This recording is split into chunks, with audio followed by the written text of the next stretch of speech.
This is perhaps the best fantasy series of all times. The two trilogies that covered the Chronicles of Thomas Covenant the Unbeliever. I read these in high school. The guy that was playing trumpet, that was sitting next to me in the band, who has, I'm still connected with him on Facebook. I won't give any identifying details about him. Anyway, he was the first one to start reading these. Had a different set of covers. These are more modern covers. And at the time, he said, Rod, you'll never read this series twice. And I scoffed at him. But he's correct. I have never reread both trilogies twice straight through. Now, what I have done is I have reread Lord Val's Bane. I have numerous times reread the Illearth War, and a couple of times I've reread The Wounded Land. But The One Tree was quite a slog the first time I read it. And White Gold Wilder, Power That Preserves, it's got one of the best scenes ever about the giant Saltheart foam follower. If you know anything about this book, there is a scene in here that you see redone in The Mandalorian. And it is gut wrenching when it happens in this book. I mean, it is going to tear your guts out. Same thing when you go from the first trilogy and you read through and give it a little bit of time to bake and come back with The Wounded Land and read this book, it is soul crushing. I mean, what Donaldson does, it's not subverting expectations. It is, it's heartbreaking. It is heartbreaking what he does in this book. And it's not because he does anything bad.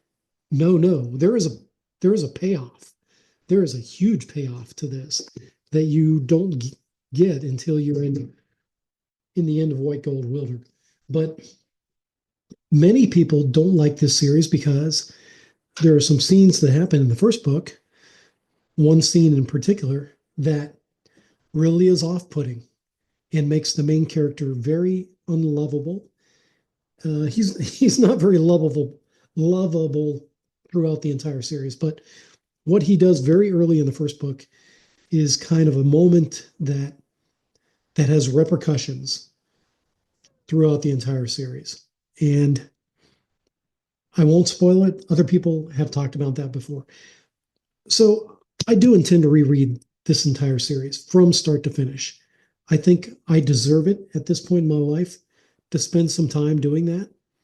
It's worth the read if you've never delved into this before. Stephen R. Donaldson also has a couple sci-fi books called the Gap series. And in the first Gap book, again, can be very triggering because of what the characters are doing to each other. But it's very well written. That first book, it goes so quickly. Donaldson is a brilliant writer. Enough about that. So the cover artwork I mentioned, this is not the cover artwork that I grew up with. I I don't find anything particularly inspiring about this cover artwork. So because I've got a little bit of disposable income now, I can go and do something crazy like reorder the entire series with the artwork that's original. This knife is very reliable, show and tell, right? This is the knife that I got when I was a kid in Cub Scouts. I remember ordering it from I think it was the back of one of those comic book papery kind of material ordering catalogs. Anyway, not very sharp. Oh, I did sharpen it. Haha. Yeah, this ought to do the trick. Just a second. I'm trying not to give up my secret identity here by showing you the address on the reverse side. Now, this book is the first one in the series. This is Lord Val's Bane. And it's got a scene of wizardry. The colors, right? The color is very this book just drew me in when I saw it. I didn't know that my schoolmate was reading this. I saw the book independently at the bookstore in our hometown that was in our mall, and it just spoke to me, right? You've got dudes with arrows knocked.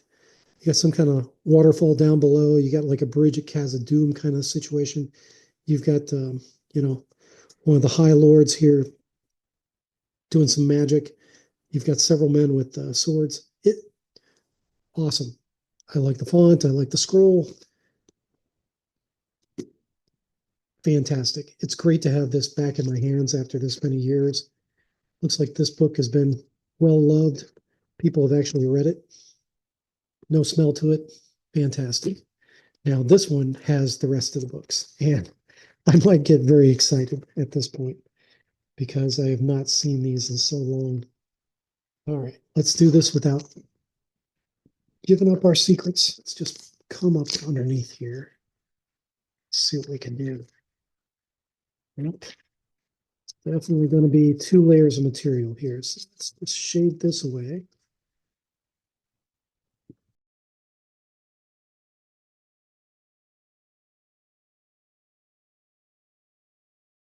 Here they are. Love this cover. Love this cover to the Illearth War, right? There's some secret things that happen in this forest.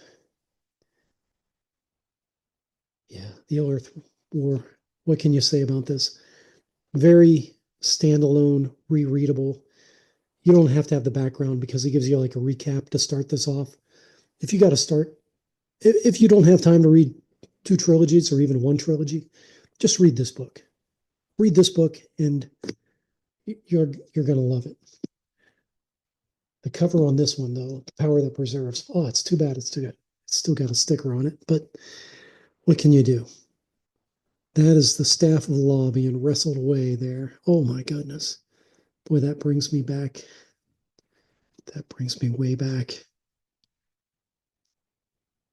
A thoroughly adult fantasy trilogy that succeeds admirably on several levels, beginning with exciting adventure of swords and sorcery, peril and heroism from any angle. This is a highly imaginative epic to be savored through successive readings. And I'm about to reread this stuff. Fantastic. The Wounded Land.